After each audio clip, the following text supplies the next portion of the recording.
Now that we understand how AI models work at a high level, let's dive into something that will help you understand both how these models think and how much they cost to use, and that's tokens.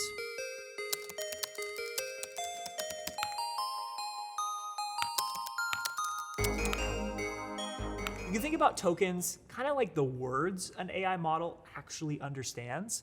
But here's the thing, they're not quite the same as the words that you or I would use. Just like your computer doesn't actually understand the letter A, but instead works with binary like ones and zeros. AI models don't work directly with words like hello or world either. They break everything down into smaller chunks called tokens. For example, if we look at the OpenAI tokenizer, we can see how their models take text and turn them into tokens. So we could type and say, hello world, and you can see the color coding down below showing how that's broken into 2 tokens. But if I actually paste in a larger sentence here, we can see hello might be 1 token, but the word understanding is actually multiple tokens. And parts of words or punctuation and spaces can also become their own tokens. The reason this is important is because tokens are how models are priced. You pay per token, not per word or character.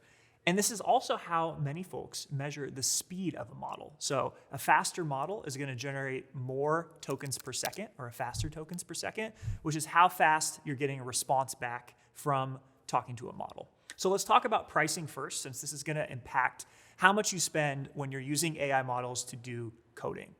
If we keep this analogy going that AI models are kind of like these super powerful APIs, tokens are the units that we can use to measure and charge for the input and output traffic. So there's 2 different types of tokens we're working with. One is the input tokens, which include everything that you send to the model, like your prompt and the existing conversation, and then output tokens, which is what the model generates back to you. Now, output tokens typically cost more than input tokens because generating this new content requires a bit more computational work than just processing what you sent. Have you ever noticed how ChatGPT and other AI bots seem to type their responses in almost real time? It's not just a visual effect, it's actually how the models work under the hood. These models are generating tokens one at a time in a sequence. They're predicting the next token, and then they use that prediction to help predict the next token after that, and so on and so forth. This is why you see the responses kind of come in word by word, or rather token by token. Now, these responses can stream back to you. This is great because you don't have to wait for the entire response to finish, which could take minutes, and you can go interrupt the model if it starts to go off track.